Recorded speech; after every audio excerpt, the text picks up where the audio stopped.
Asal mula Danau Toba. Di sebuah lembah daerah Sumatera, hiduplah seorang petani bernama Toba. Dia seorang petani yang sangat rajin. Namun sayang, hasil kebunnya tidak berhasil dan dia kelaparan. Karena lapar, maka Toba pergi memancing di sungai. Lama sekali dia menunggu hingga dia putus asa. Saat Toba memutuskan untuk pulang, tiba-tiba ada yang menarik umpannya. Toba kegirangan dan menarik pancingnya. Wah, ada ikan besar. Seru Toba. Benar saja. Di ujung kailnya tersangkut ikan besar bersisik emas. Toba segera membawa ikan besar itu untuk dimasak di rumah. Sampai di rumah, Toba kecewa sebab kayu bakarnya telah habis. Tidak ada kayu bakar di sini.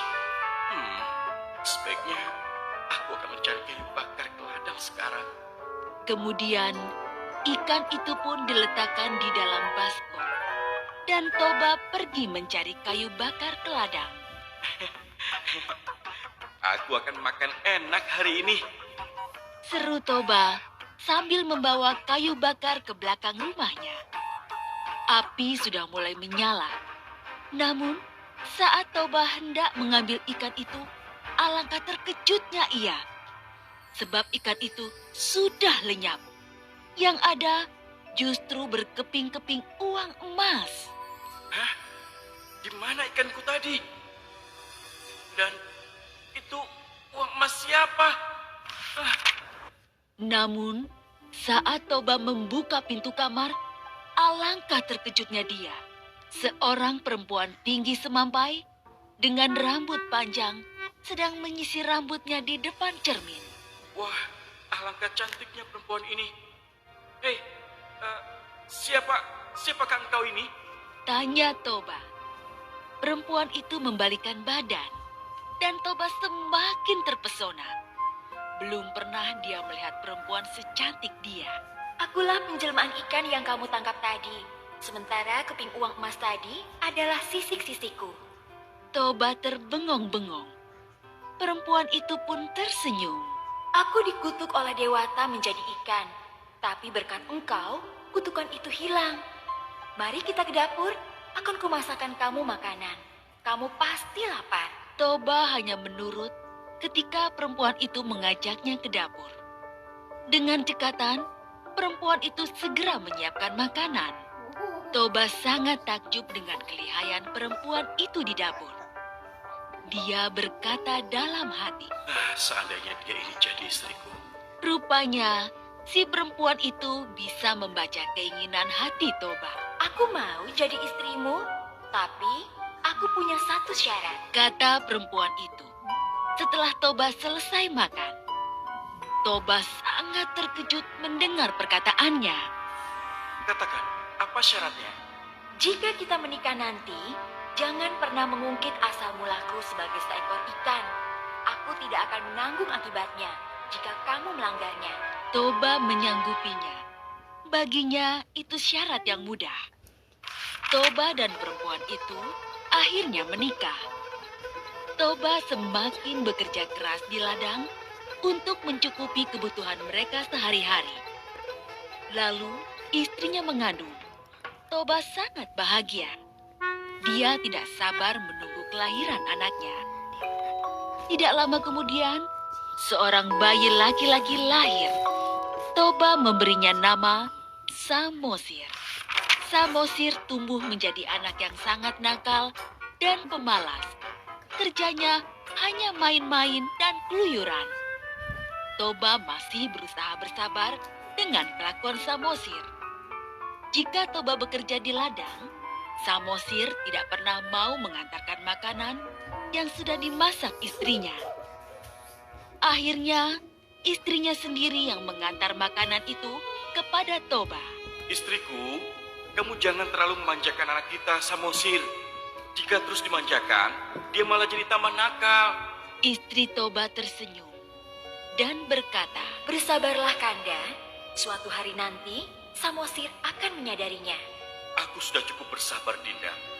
Tapi kesabaran itu kan ada batasnya. Suatu hari, istri Toba membujuk Samosir untuk mau mengantar makanan ke ladang untuk Toba.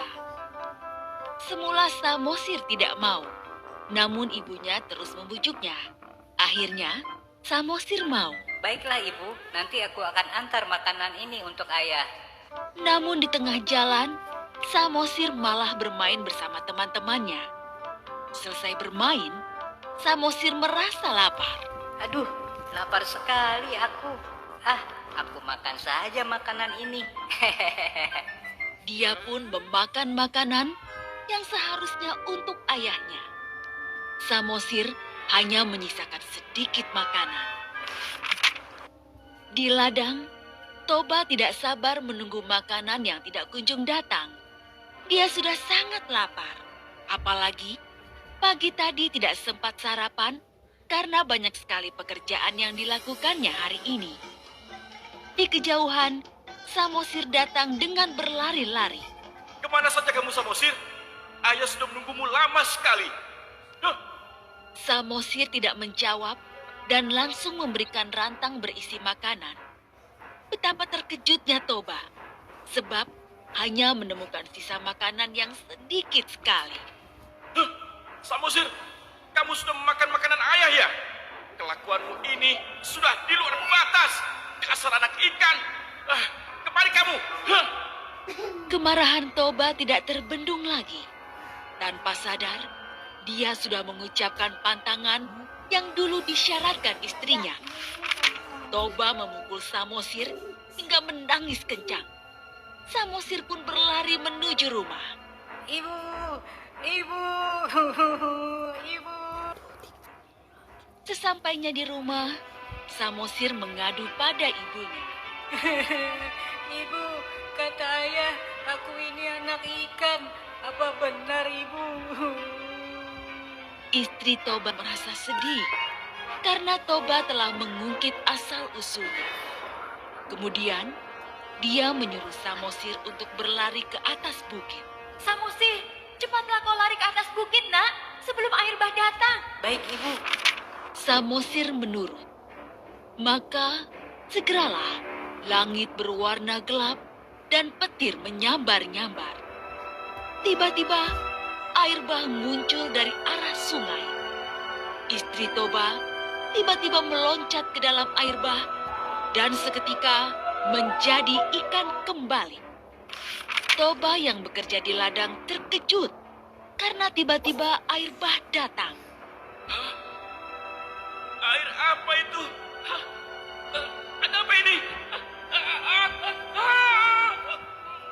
Dia tidak sempat melarikan diri. Toba hanyut dan tenggelam dalam air bah. Segera saja, air bah menggenangi seluruh lembah dan hanya menyisakan pucuk bukit di tengahnya. Di bukit itu, Samosir sembunyi. Namun saat air bah menjadi danau, Samosir pun menjadi pulau. Itulah sebabnya danau itu dinamai Danau Toba. Dan pulau di tengahnya disebut Samosir.